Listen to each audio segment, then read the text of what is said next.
Welcome to the Revolve Recap Weekly Podcast, hosted by David McCumber and Bill Lackey. Our goal is to help the members of Revolve Church deepen their connection to God, His family, the church, and His mission, while keeping you in the loop with everything happening in our community. Let's listen in to today's episode. Hey, welcome. This is the Revolve Recap. Welcome. Welcome. Welcome to the Revolve Recap, David. Weekly podcast. Where we help. Yeah, I like The that. members. Man, Of people Revolve are Church. going to be into this. This is like a monster truck rally. Yeah. What is that noise? Vuvuzelas. Is that a vuvuzela? No, vuvuzela is the... Vuvuzela is the horn. I think that actually it's illegal. They're illegal now. Well, they're dangerous. They are dangerous to your ears. I mean, I feel like the boom, boom, boom, boom, boom is kind of like an air horn. Really? I think It's something. If you know, let us know in the comments. What that is. It's something that's like built into like a DJ booth or a keyboard or something. Yeah, it's actually, they call it the awesome button in the DJ booth. Oh, okay. Yeah. We need an awesome button. They're like, you have an awesome button? And they're like, "Burr, burr, burr, burr, burr." Like that Wow. monkey, right? Doesn't What? the The Mitchells monkeys? versus the Machine meme, the monkey. Burr, burr, burr, burr, Oh, burr. yeah. I love that movie. What a Sorry, great that movie. meme up there. Meme. All right. Well, welcome to our podcast, and we got a question of the day. We do have a question of the What day, is it, guys. Billy? I got to ask because last week Fran was on. I got to do the question of the day. That felt good. Yeah. To hold that power. Yeah, well, here's- Short-lived. You ready? Yep. You ready? Uh huh. David, Bruce, Mm-hmm. what is a completely normal thing that irrationally annoys you? A completely normal thing that just You don't even have to ask again that because I know it. irrationally drives you crazy. Sweatpants. Yeah. Just hate them. Oh, you want to? I hate them. Yep. Yeah. Unless you are at the gym working out, running in a race when it's cold, Yeah. What does it make you want to do? Sleeping. Just makes you want to. oh, I do this, and Lord forgive me for my judgmental spirit, but I will sit at school when the kids are getting picked up, Mm-hmm. and I'll count how many kids walk past me in sweatpants, and then I do the Wow. percentage in my head, and it's like less than 10% of kids are wearing pants. No way. Everyone's wearing sweatpants. 90% of children not. What are you doing? 7th and 8th graders. Parents, get your stuff together. Sweatpants. How much time we have? We got it. I'll baby. go a little Let's far. I'm going to go a little far Go. because I don't even know what makes me angry, so I'm ready. Discomfort builds character. Mm. And when I see people we were at Panera. Oh, it's at Panera Bread. Mhm. It's not fancy. Okay. But a guy yesterday was wearing checkered pajama pants out to lunch. Punch him in the face. And I want to go back to the days where people wore suits on airplanes and they wore suits to church. David, you don't own a suit. What are you talking about wearing a suit? I don't need to own a suit. At least you don't wear sweatpants to church. I don't wear sweatpants to church, but I just sweatpants. I feel like if you're leaving the house, put a pair of slacks or dungarees on, Mm-hmm. but sweatpants should be reserved for jogging, sleeping, taking That's your it. dog out at night. Yeah, pajamas. Basically pajamas. Yeah, or going to the gym. Even the gym is. And you That's almost a line for me. Okay.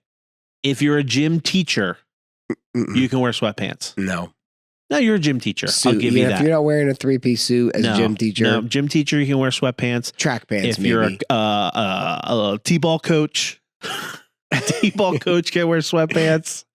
Besides what that, about a pastor preaching from the pulpit? with sweatpants on, What would you do? What would you do if I I'd wore walk sweatpants? if you came out and you had sweatpants on, I would read James chapter 1 to you and talk about how struggle develops your faith. And then you walk out of the And church. I'd walk out and I was like, Yeah. you need struggle. You need to put some slacks on and some uncomfortable shoes. All right, you ready for mine? I don't even remember what the question was. What's something that makes you irrationally angry, even though it's normal? For me, It's YouTube shows. YouTube shows? Like, a couple things. One would be something like any show, any YouTuber who is like playing video games and you're watching them, I want to punch in the mouth. I just feel like the idea of you watching someone play Minecraft instead of playing Minecraft yourself makes me furious. Why? The whole point is to enjoy the game, not watch me enjoy the game. Okay. All right. And then the other thing is, if my kids were like, hey, we want to watch Mark Rober on Netflix, I'd be like, go for it. But if they were like, we want to watch Mark Rober on YouTube, I'd be like, do something with your life. Why can't you do something with your life? And it's like, so it's funny because if Eden was like, I want to watch National Geographic animals on Disney Plus, I'd be like, go for it, Eden. If she was like, I want to watch animal videos on YouTube, I'd be like, how about you go do something productive?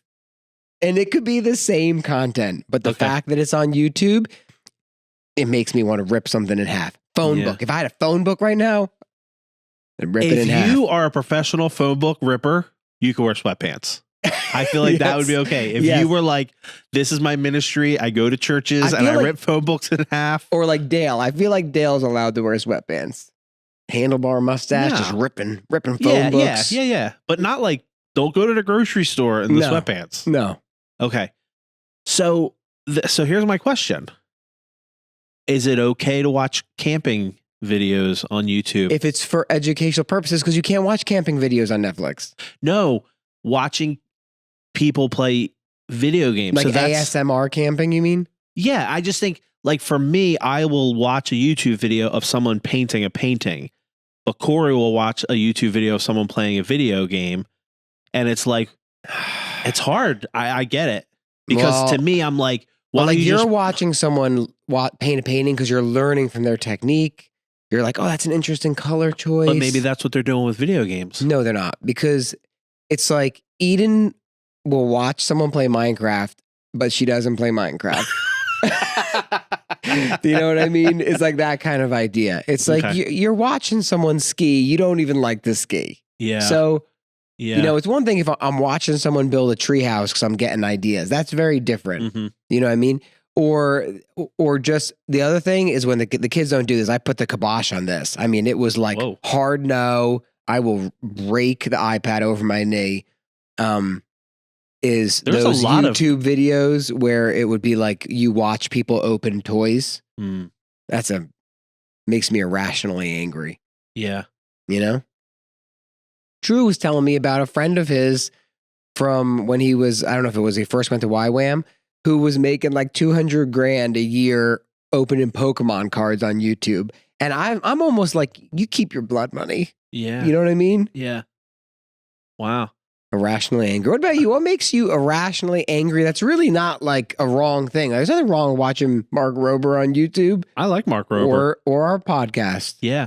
So there was something you used to say that if you get irrationally angry, it might be a disproportionate emotional response reveals an idol. Yeah. So is there something in that question? Is that a loaded question? Well, I think like I have you think about yours for idolatry, so I'm like mad. All right, let's do the Jeopardy music while we think about this for a second. I don't think I'll do like a variation of one. Like we don't get copyrighted.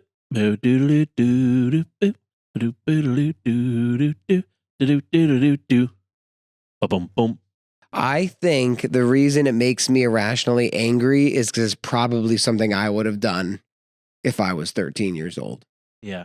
What about you? I think it's the same way. It's like if sweatpants were allowed when you were growing up. Yeah, like I just wanted to just kind of chill out and just relax, go to school, watch Dude Perfect, chilling out. But it's like, no, I had to wear dungarees and corduroys, and then my corduroys would wear out in the middle because my thighs were together because I was chubby.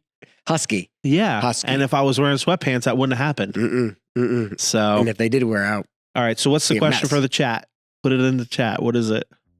the question is, what's a completely normal thing that irrationally annoys you? All right. Put that in the chat, and we're going to be right back with Sermon Recap Easter. Burr, burr, burr, burr, burr.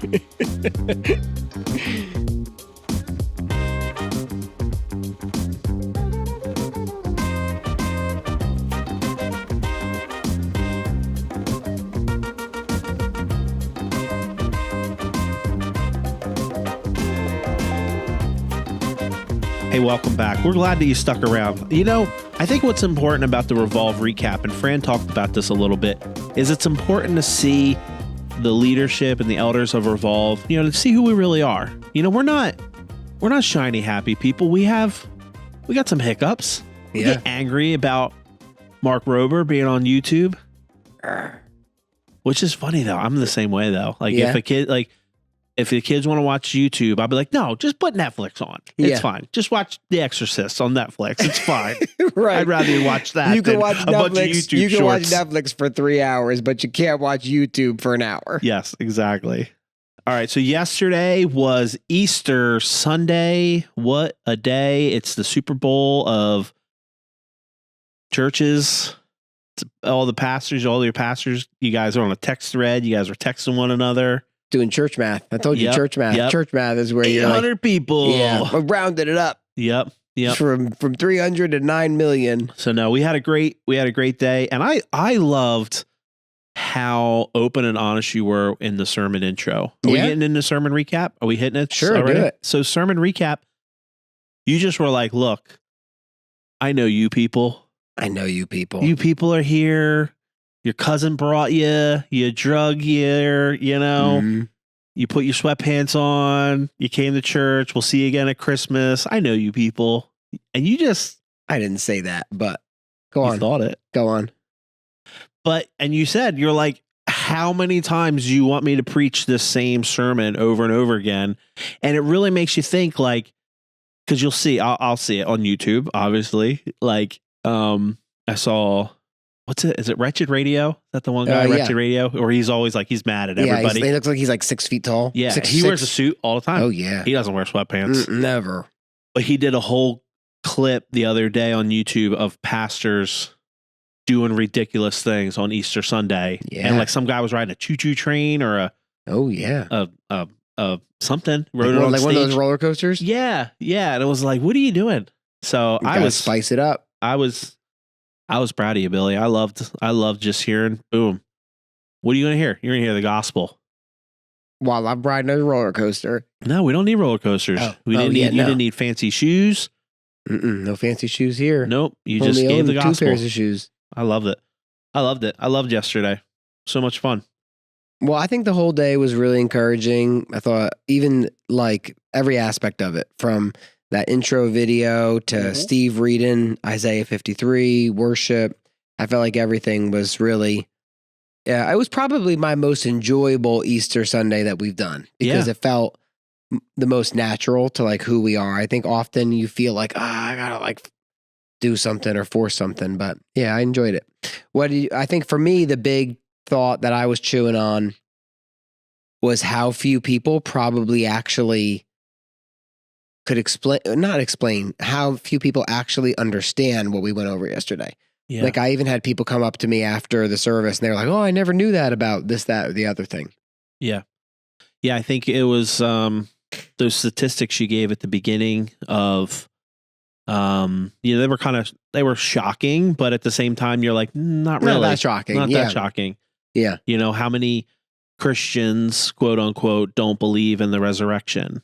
You know, the conversation we had after church was about how the disciples died for something that they believed was true. Yeah. You would not willingly be crucified for like a prank. Yes.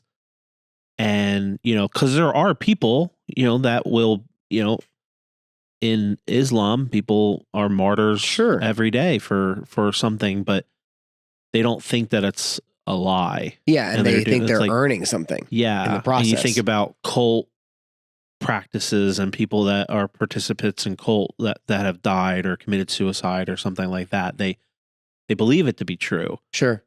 So for the apostles to think that the resurrection was false and then, go to India and Right. get your head chopped off is Right. ludicrous. Just to put the exclamation point on your joke you made with your bros. Yeah. Yeah. So I think that was just a really good reminder.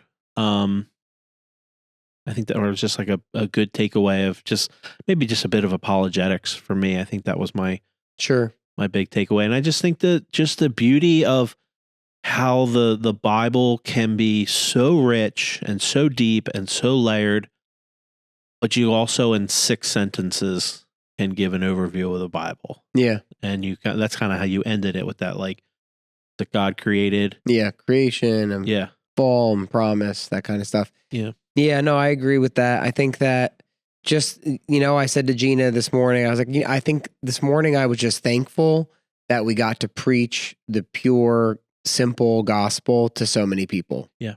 And I think that, so I was just thankful for that opportunity that we had to do that. And that so many people who were there yesterday could have said, oh, I heard it. Yeah. You can't do anything about it. If they don't want to follow it, then there's nothing you can do. And looking at it from what we like to do at Revolve is equip people. How many people through that sermon were equipped to be able to basically walk people through the Bible? In a 5-minute conversation, you could walk people through the Bible in a very true palatable way. Yeah, that's a good point. Yeah. Yeah, I mean, besides that, I don't know how many big takeaways you'd get. There's no bigger takeaway than the gospel. Yeah. You know what I mean? Yeah. But it is kind of crazy how it becomes old hat after a while, and you almost like being married for 50 years. Mm-hmm. You know what I mean? Yeah. And to remind yourself that this is profound. Like we don't need to worry too much about, unlocking the key to Daniel or this or the whatever it might be. It's like the gospel is what we have. The gospel is what we need. Yeah. You know what I mean? Yeah. Next, we're going into 1 John. 1 John. 1 John. All right. We'll do 1st, 2nd, and 3rd John, basically. Might as well. You know? I mean, you don't want to do 1st, 3rd, and then 2nd. No. It seems weird. Yeah, you don't want to leave them out. They'll only take a week. You know Where what was I mean? this is going to be? You know how like on the Bible Project, there's like the smart guy and the dumb guy. Yeah. There's like Tim Mackey and the other guy. Yeah. That's why I feel like I'm like the other guy sometimes. What is a John? Yeah. So was there 3 Johns or was there just 2? Yeah. I thought it was John the Baptist and then the other John. I got you. Yeah. Yeah. Who's the 3rd John? Yeah. Ways John. Just John. Was 1st, 2nd, and 3rd John, was that written the same time Revelation was written when John was imprisoned on Patmos? I don't know the answer to that question. I don't know the answer to that either, but you know what? I bet Steve will. We'll find out this Sunday when Steve introduces All 1st, 2nd, and 3rd John. Next week when we record the podcast, I hope I have the answer to that question. I hope so too. Otherwise, Bill and I have been to Patmos. We have been to the Cave of Wonders. We have. Oh wait, no, that was Aladdin. Yeah, but where John sleeps. Yeah, it was so disappointing. I was really bummed out that the Greek Orthodox Church had basically took the cave that John wrote the book of Revelation in and turned it into like a gift shop. Basically. It was basically like with an angry priest. Yeah. It was really a bummer. But it was neat to see. It's a beautiful island. Yeah. Yeah. It was neat to see and neat to think about, like, because I think there's different thoughts on what happened, but John was imprisoned, but he had freedom to walk around the island. So it was like neat. I mean, to think that like, hey. Yeah, he was like hanging out with Tom Hanks, stuff like that. And Wilson. Remember Tom Hanks owned a house on Patmos? That's true. I forgot about that. Yeah. We went past it. Yeah, we hung out with him for a little while. That wasn't Tom Hanks. That was Wilson, the volleyball. Oh, yeah. That's right. All right, yeah. So what do we got next? What you chewing on? What you chew? We should take a break first, though. We should take a break. I'm getting sleepy. Maybe get another drink of coffee. I don't know. Let's see what happens. All right. Pause this. Thanks for hanging out with David and Bill. If you're enjoying the Revolve recap, don't forget to make it official. Hit that subscribe button and leave a review on YouTube, Spotify, or Apple Podcasts. It's the easiest way to stay in the loop with the mission and the family here at Revolve. Go ahead, Give that follow button some love. And now, back to the guys. What you chewing on? What you chewing on? Chewing. I was watching clips of Saturday Night Live with Jack Black. Yeah. Because I was kind of a fan of Jack Black. But Jack Black, I feel like kind of later in his career got a little weird, but back like School of Rock days. School of Rock. Thought it was kind of funny. Classic. School of Rock's classic. And we didn't do the sermon recap where the quote was from. Were we going to do that? Or were you just joking about that when you texted me this morning? No, I was serious about that. Do you want to do that? Or should I tell my Jack Black story? Should we pause it and redo it? No. Okay. No. So someone said to me yesterday, they were like, you should add into your podcast. And I was like, tell me. And they said, they said to me, I think you do a lot of movie quotes that people don't realize are movie quotes. And they said, so what you should do is try to take a note of the movie quotes, because none of them are scripted. They're all random. Yeah. And so when you say one, you and David should write it down, and then you should do guess that movie. Oh. So yesterday's movie quote was, when I was giving examples of sin, and I said, it's not like you killed somebody. Maybe you've never gotten drunk and beat up your landlord. And so, David, what movie is that from? Wedding Singer. Wedding Singer. It's when Steve Buscemi's playing the guitar, and he's Why like, can't you be more like your brother? Yep. Best guitar player in the world. Self-taught. No thanks to you, Pops. Pops. That's right. Ding, ding, Yep. ding, ding, Yep. ding, ding. Boo, boo, boo, boo, boo. What do I win? High five.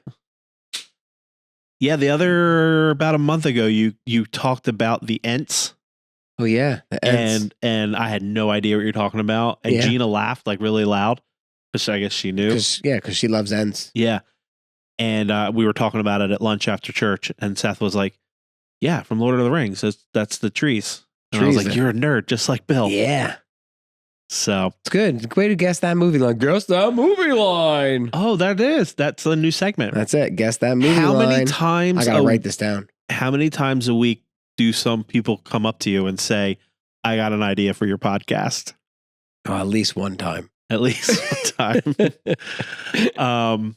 So I was watching this clip from Saturday Night Live, and Jack Black was the host, and they did this skit on Carry On My Wayward Son from Kansas. Yeah. And there was three cast members from the show, and they sang that Carry On My Way. Sure. And their harmonies were like spot on. And it was live. I was really impressed for like three just like rando comedians. Gina always says that whenever Gina's like, we'll be watching a movie, and it will just be a normal movie. So an actor you've seen 100 times, and all of a sudden they'll like sing and dance. And Gina's like, why do some people have all the talent? Yeah. It's like, How whatever. come John Hamm is so handsome and can sing and dance? Yeah, right. Yeah, exactly. Or what's the guy who plays Wolverine? Oh, Hugh Jackman. Hugh Jackman. You're Yeah. like, how can you be ripped, jacked? Yes. You could sing. Yeah, he does Professional tap dancer. Yeah, he does like Broadway musical style stuff. Right. And Yeah. you're Wolverine. Doesn't make sense. Yeah. So anyway. But yeah, Triple so threat. what you chewing on, you should teach me. Well, you already do harmonies. I could do the melody. You could do the harmony. That's a little fun fact for you. What you chewing on? For what you chewing on? No, for just life, that I can't sing harmony. Like when I lead worship, I'll never sing the harmony because I don't know how. So like Kate and Mallory, Emma, all the Bill, Yeah. can all sing. Sometimes Caleb will sing harmony behind me To try to help you to out. try to help me out, and I'm like, nope, just singing the melody. The problem is he's singing it in Swedish. That's true. Makes it just confusing. Yep. What does he say in Swedish? Tell me something in Swedish. I'm not doing this. Is how I get canceled. All So, right. what you chewing on? You can go first, Billy. What you chewing on? What I'm chewing on today, two things I'm chewing on. One is I spent a lot of time this morning journaling about 2 Corinthians 7:1, Mhm. which Mhm. is, since we have these promises, beloved, let us cleanse ourselves from every defilement of body and spirit, bringing holiness to completion in the fear of God.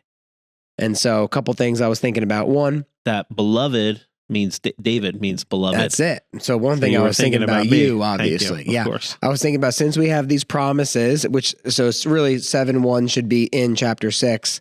and where God's talking about how now we're the temple, we're the dwelling place of God. And so we have this promise of God's presence, and then he calls us beloved. So I was journaling about what does it mean to be beloved, which is so important because so many people view themselves as like the tolerated kid or the one who like God is slightly annoyed with or whatever it might be. But no, you're beloved. And in light of that, in light of the fact that God dwells in us and we're beloved, it says, let us cleanse ourselves from every defilement, bringing holiness to completion in the fear of God. And I just was really thinking about that idea of the fear of God, bringing holiness to completion. So trying to pursue a life of purity in both in the way you live and your spirit, body and spirit, to completion, your sanctification in the fear of God. And just thinking about that idea of the balance of not living in fear, because perfect love casts out fear. First John says anyone who fears judgment, which means the love of God is not perfected in them. But then also the fact that we should have a fear of God where it's like, if I have this unrepentant sin, I should be like, man, I got to get rid of this because this is dishonoring to God. And like, it's only by his mercy that I'm not reaping what I'm sowing, like that kind of idea. And so I was just chewing on that and then just thinking about the fact that there's just a blessing in obedience. You know what I mean? That sometimes it's easy to be like, well, God forgives me, but there's still a blessing in obedience. Even if God is showing you unlimited mercy, there's still a blessing in obedience that you get when you act on those things that God is prompting you to cleanse yourself from. And so I was just kind of chewing on that stuff. That's great. I think looking back at something that you talked about in the sermon is that, we are created in God's image. We are valuable. We have value. And to read that and to be called the beloved of God, so many people don't believe that. Yeah. And I think that is just something people need to know, that they are loved by God and that they are loved. Doesn't everyone want to be loved? Don't you want to just be like not the last kid picked? Like that's like the cliche. Sure. Not me, junior I want to high be the last thing kid. Is like you want to be the first kid picked for the sure, pick because you want to feel accepted. You want to feel loved. In the middle. And to be called the beloved of God, beloved of the King. Wow.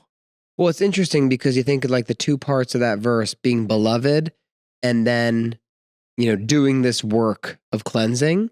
It's like how many people think if I do this work of cleansing, then I'll be beloved. Yeah. But then the other part of it is how many people are like, I'm beloved, I don't have to do anything. And you realize that I feel like you either fall on one side or the other. You know what I mean? And so I think for you and I, we both fall on this side of, oh, I need to make sure I do this so that God loves me more. Yeah. I said, well, that's not true.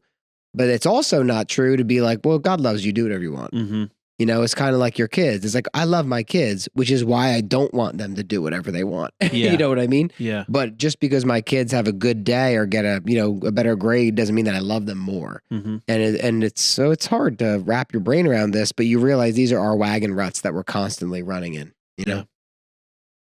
What I'm chewing on also from 2 Corinthians or 1 Corinthians, 2 Corinthians 7 was Paul talking about, I liked him wrestling with like, I don't want to be mean to you guys, but I mean, I'm kind of glad I did because I think you needed to hear it. And I just was chewing on the hard conversations that you need to have with people, the hard conversations people have had with me.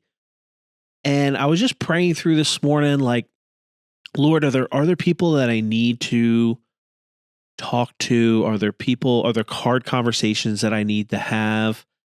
And as I was just chewing and praying and thinking about all that, just thinking about, how do I word this? And this is a conversation Bill and I have had already, but how we could go our whole life and no one says the hard things to us. And are we doing people a disservice by not saying the hard things? Like, if I have a blind spot that is making me unbearable or unfun to be around, do I have the maturity enough for Bill to say to me, this is a blind spot. This is going to hurt for an hour. It may be a bump in our friendship for a day or two, but then to have that realization, it just is like having those hard conversations, hearing those hard conversations. Like, what if I wasn't any good as an artist, but everyone around me was just like, you're a great artist, David. I feel like if you were worse as an artist, you might make more money because.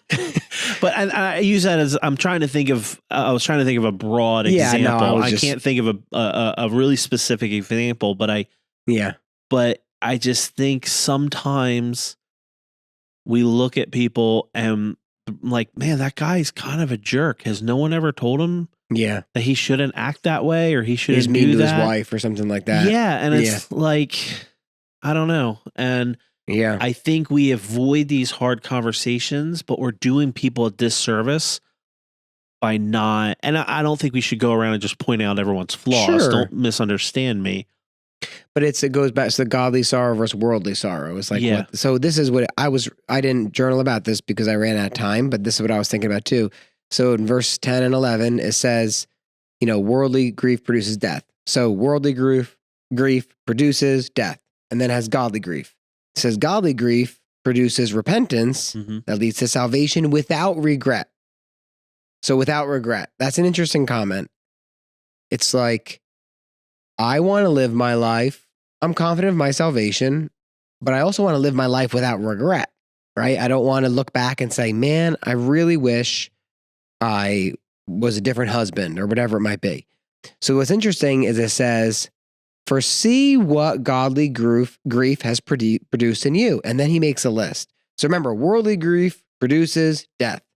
Godly grief produces repentance that leads to salvation without regret. And then he has like a subcategory of look what godly grief produces. So look at this list. Eagerness to clear yourself. So what do you think eagerness to clear yourself means? It's to be seen as innocent. As above reproach, right? Yeah.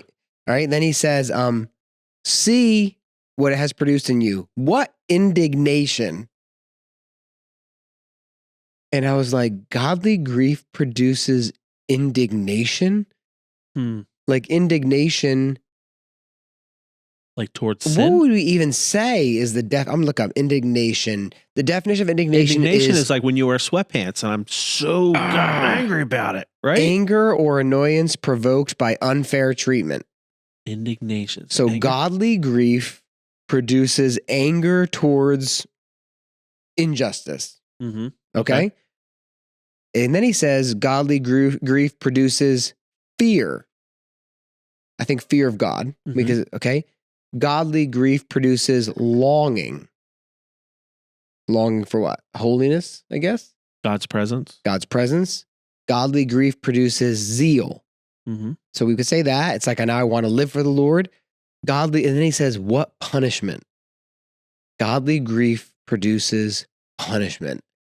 And I thought, that's a really weird sentence, Paul. Yeah. As you're chained to a wall writing this. Yeah. So I was really thinking through that idea of like, godly grief produces punishment. Is this a passage is it stacking? Kind of like the Beatitudes where it's like, blessed are those who mourn, and then it ends to, those who are persecuted? I don't know. So it's like a refinement. It says, what godly grief produces a repentance that leads to salvation without regret, whereas worldly grief produces death. For see what earnestness this godly grief has produced in you, but also what eagerness to clear yourself, what indignation, what fear, what longing, what zeal, what punishment. At every point you have proved yourselves innocent in the matter. So although I wrote to you, it was not for the sake of the one who did the wrong, nor for the sake of the one who suffered the wrong, but in order that your earnestness for us might be revealed to you in the sight of God. So I think it's like godly grief produces that genuine response. I guess if you were going to broadly summarize it, almost maybe what punishment, almost along the lines of like, if I do something wrong and you say, hey, Bill, you did this. It's like, there's a part of me where it's like, man, I deserve this punishment, for lack of a better term. Almost like you think about somebody who, goes to the police and turns themselves in because they're like, I did something wrong. Yeah. Yeah. Anyway, it's just very strange. Yeah. Well, I think when you have godly sorrow versus worldly sorrow, what I always think of is that like a godly sorrow is, I did something wrong. I got to come clean. Yeah. And that's repentance. Sure. And then I don't want to do that Even again. if it means there's gonna be consequence. Worldly sorrow is like, crap, I'm going to get caught. I need to go live in the woods and hide so no one finds me out. Yes. Like that's worldly sorrow. Like, oh my gosh, I just did a horrible crime. Or I when need to go hide. Or when your kids are like, I said I'm sorry. And you're like, you're not sorry. Yeah. Like if you were sorry, you wouldn't go, I said I'm sorry. I always said to my kids when they would say that, I said I'm sorry. Or they go, I'm sorry, I'm sorry, I'm sorry. And I would go, I'm sorry, I'm sorry, I'm sorry. Translates to, please shut up and stop bringing it up. Yeah. You know what I mean? It's like, that's what, I'm sorry, I'm sorry, I'm sorry. Yes, that's worldly sorrow versus godly sorrow. Yes. You're just saying, I'm sorry I got busted. Please leave me alone. Yeah. So saying the hard things, that's what I was chewing on today. It's just. So you got anything hard for me to say? Live. Whoa, live? Ready. No, but I will bring up a time where you said something hard to me when early in our friendship, I had gone through the hub and I had been doing some discipleship when we were doing Fight Club and then Melissa took the hub class and you were surprised at how much she didn't know. And I remember you like coming to me and be like, are you sharing what you're learning? Like, with your wife, like you should be discipling your wife. Like after you are taking the hub class, like you should be going home and sharing this stuff with your wife and teaching her. Like, so when she comes, like this shouldn't all be new to her. And it was like, yeah, I remember that. I was like, why don't you watch your dirty mouth, Bill? And then I was like, also stop wearing sweatpants. But also corduroys. But it was like, it hurt. It stung a little bit. Yeah. But I think I was mature enough to be like, you know what, you're right. And I mean, Dave Walker had said something to me one time about being sarcastic and really kind of called me on. He's like, you're really sarcastic. And it's kind of the lowest form of comedy. Yeah. And that's really something that it was like, oh, I just kind of thought that's who I was. Like, New Jersey. I'm just kind of funny. Yeah, I'm from New Jersey. But like really paying attention after that was like, oh, wow, I am really sarcastic and I am probably hurting people's feelings. Maybe I need to be aware of that. And am I, Dave? Yeah. Yeah. And, but that was a hard thing to hear, to like self-examine yourself. And it always stings. And no matter how much you say it's not going to sting, like just say it. Just tell me my blind spot. Yeah. I can take it. And then when someone says it, you're like, why don't you shut up? Mind your own business. Your pie hole.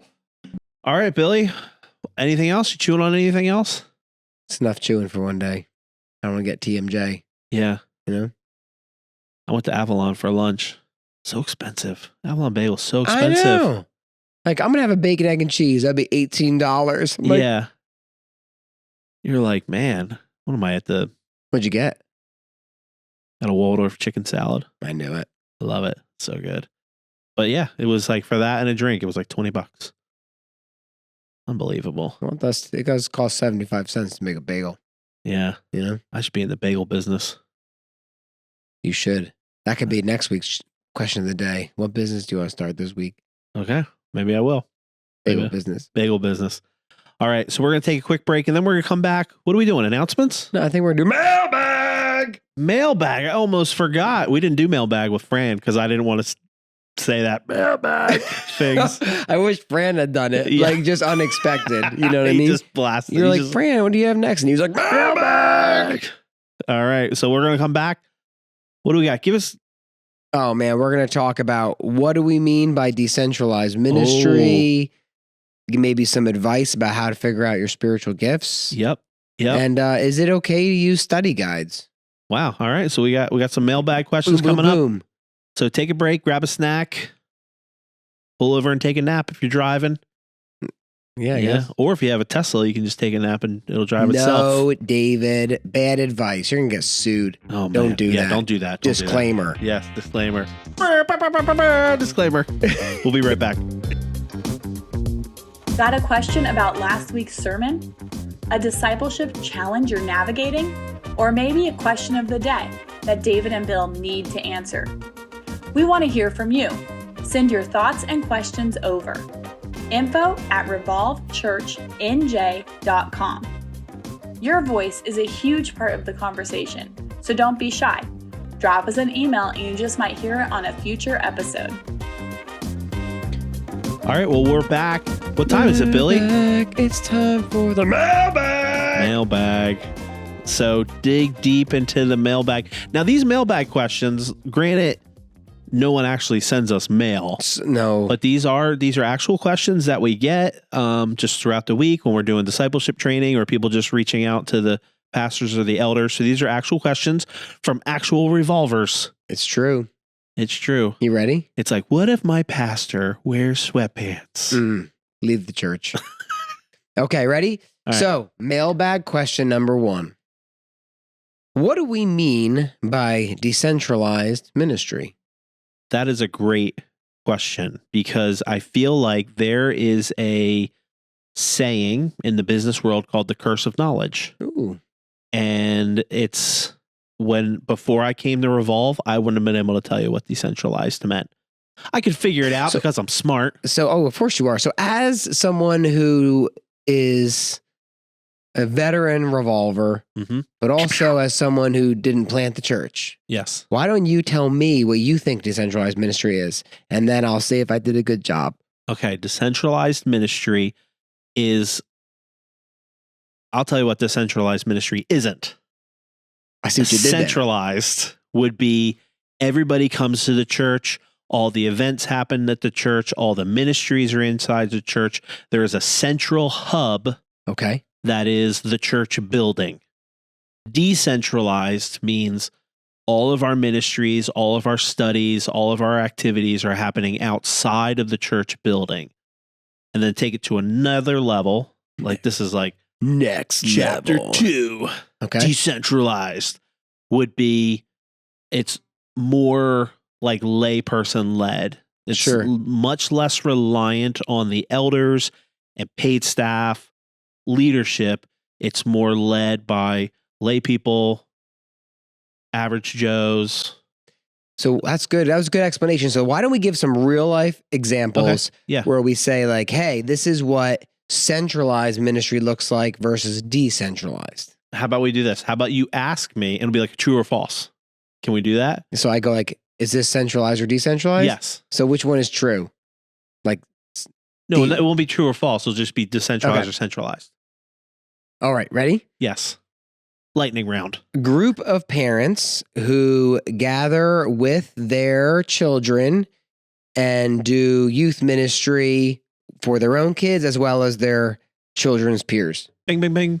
That is decentralized ministry because it is a group of parents leading something at a parent's home rather than relying on a paid youth pastor staff. What if I happen to be one of the parents and I'm paid? Well, that's a unique situation. But we did just describe the but way 5 we years do ago, student ministry. But 5 years ago, that wasn't the case. Right. But now that your daughter is of age, yes. Sure. Okay. Next one. Ready? Someone hosting all of the women to come to their house for a worship night and bonfire. I feel like we're just doing the announcements now. That would be decentralized because it's a bunch of women. They're outside the church and they are organizing their event on their own. Okay.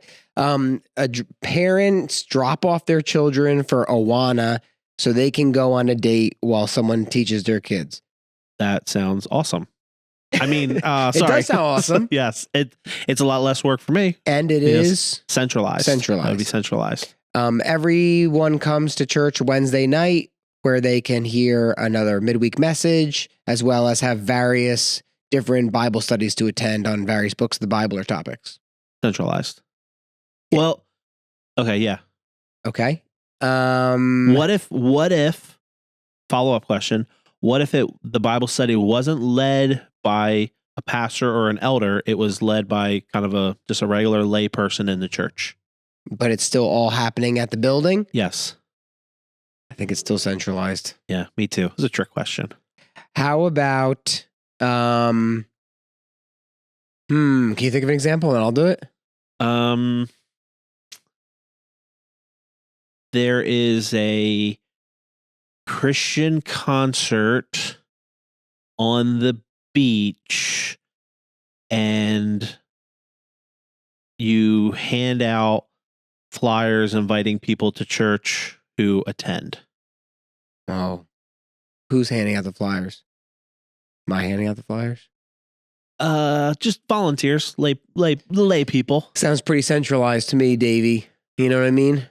Come and see. Come check out my church. Yeah. We got all the sweet hookups. Yeah. Let me try to think of one more.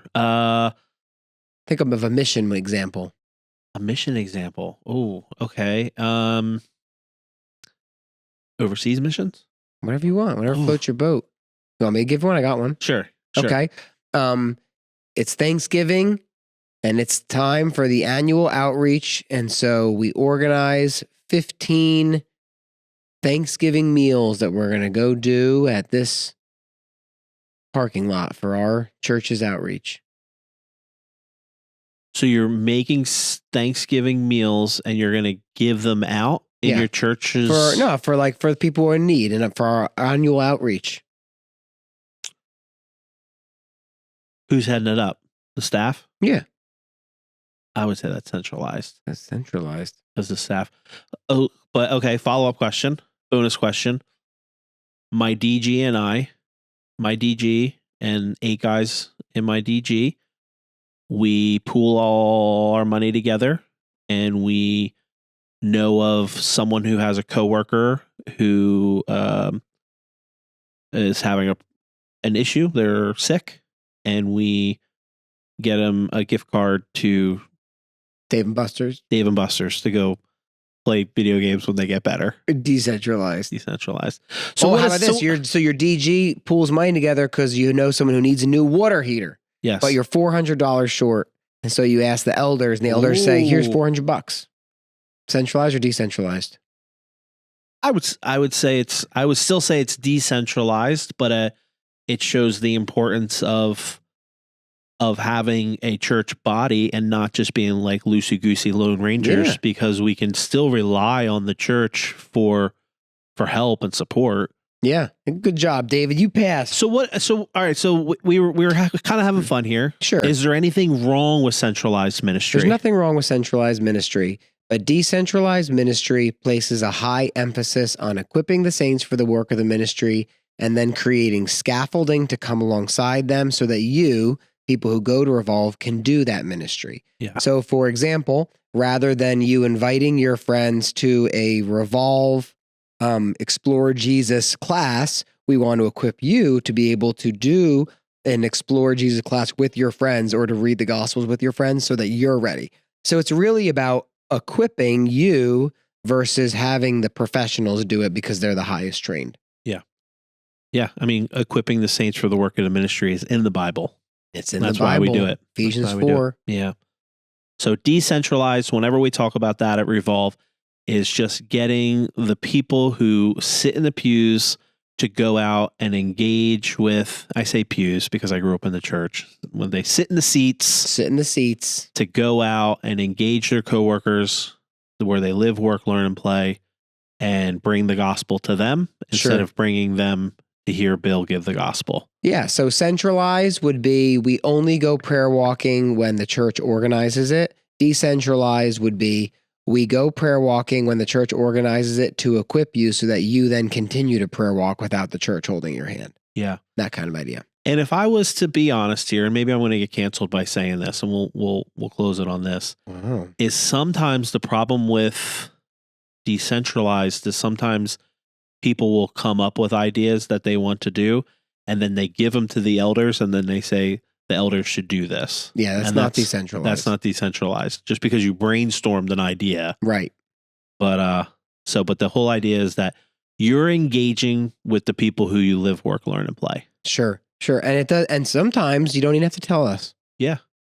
You know? But if you do tell us, we just want to cheer you on and we want to help you and coach you through the process and all that. Sure. But don't feel like you need approval. Yeah, for everything. Yeah. And I think that the tension is as soon as you make it centralized, you need approval. That's the tension. Yeah. And so, for example, if we have 50 young people who are coming to faith and 40 of them are naturally connected in a social relational circle and they're all doing Bible studies on their own, that's fine. But if there's 10 of them who are disconnected people, you need a centralized connection point so they don't fall through the cracks. Yeah. And so you're constantly dealing with this tension of centralized versus decentralized. Yeah. Does that make sense? Yep.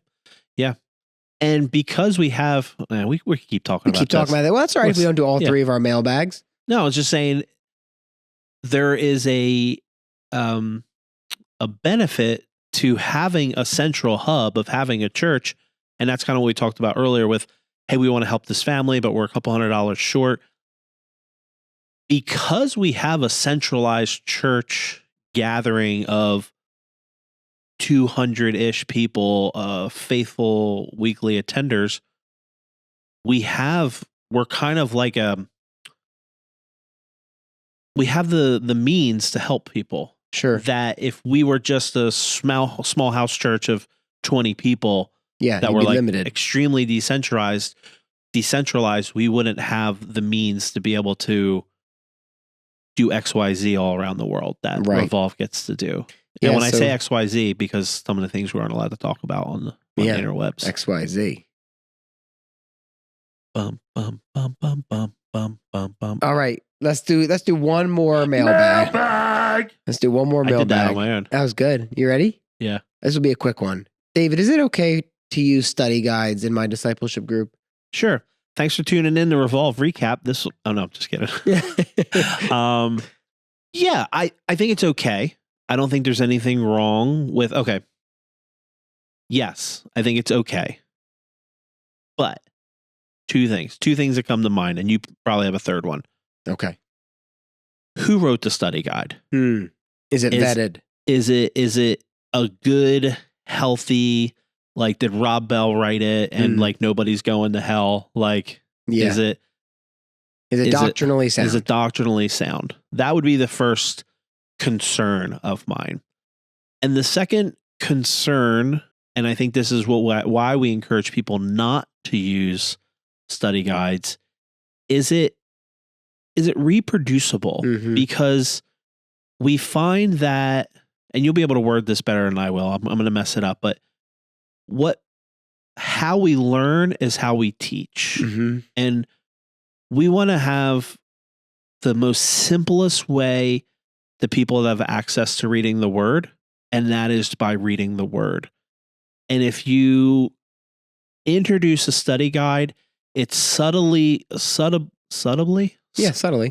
saying you need this extra layer to help you to read the Bible, where we believe that through the power of the Holy Spirit, everyone can read the Bible. Yeah, I think that's a great summary. It's like if I buy a, John MacArthur, R.C. Sproul study guide on the book of Galatians, we'll probably have a great study with our discipleship group.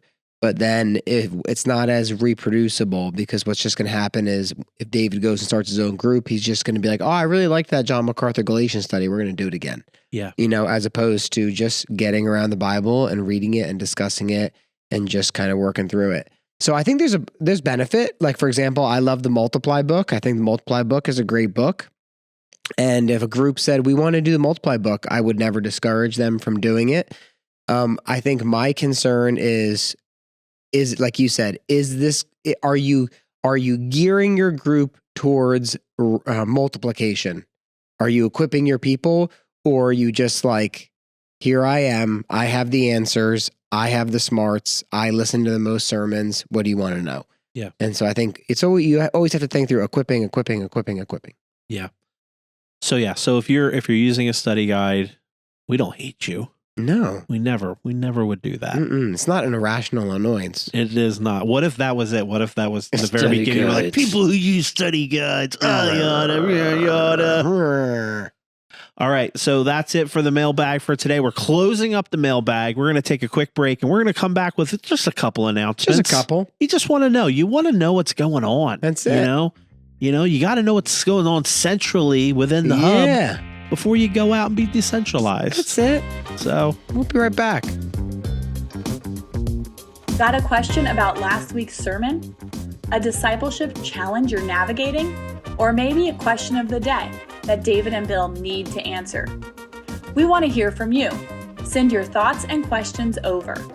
info@revolvechurchnj.com. Your voice is a huge part of the conversation, so don't be shy. Drop us an email and you just might hear it on a future episode. Hey guys, again, this is Bill and David, your hostesses with the mostesses, and we're here with your weekly announcements. We're gonna let you know what's going on at Revolve so you can be in the loop.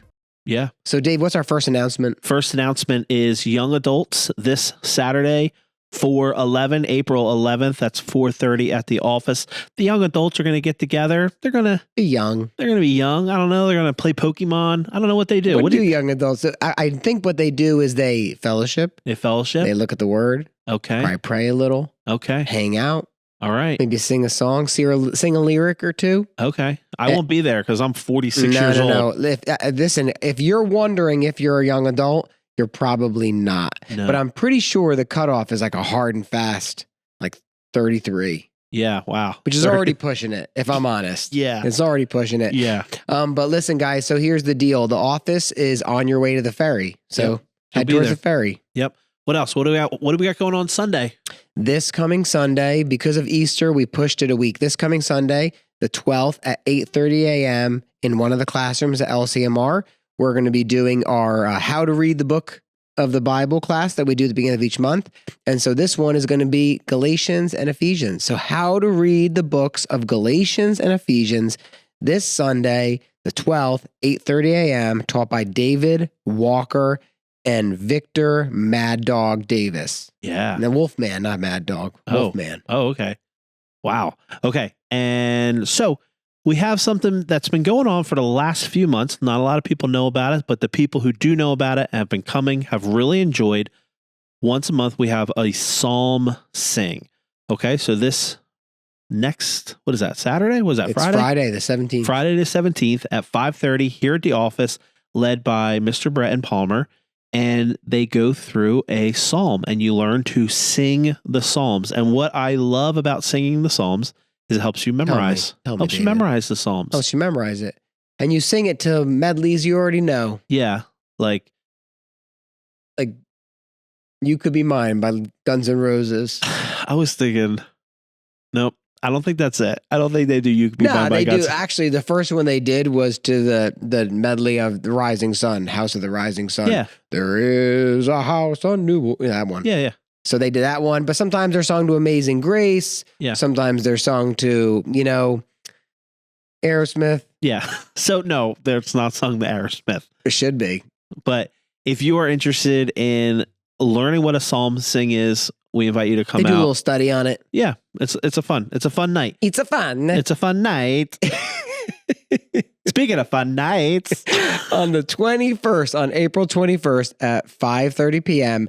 at Leah's house. You can text Leah for the address. I'm not going to say it on YouTube because that would be silly. Weird. All right. There's a women's fellowship night. They're going to have a time of teaching, a time of prayer, time of worship. 5:30 p.m. Leah's house. In Cape May Courthouse, on the farm, ladies' night. Ladies' night. Okay. If you're a lady, you're invited. Yes. And if you want more information, you can always contact the office as well. Yeah. It's an easy way to get a hold of that. But that'll be a nice night of worship and fellowship. Dave, what's our final announcement? The final one, this is a big one. Probably the most important one, in my opinion. IMO, as the kids would say. Baptisms. What would the kids say? IMO, in my opinion. Oh, in my opinion. Yeah. Most, yeah. IMO. IMHO. In my honest opinion. In my humble opinion. Oh, humble opinion. Would the H be lowercase? Yeah, it's humble.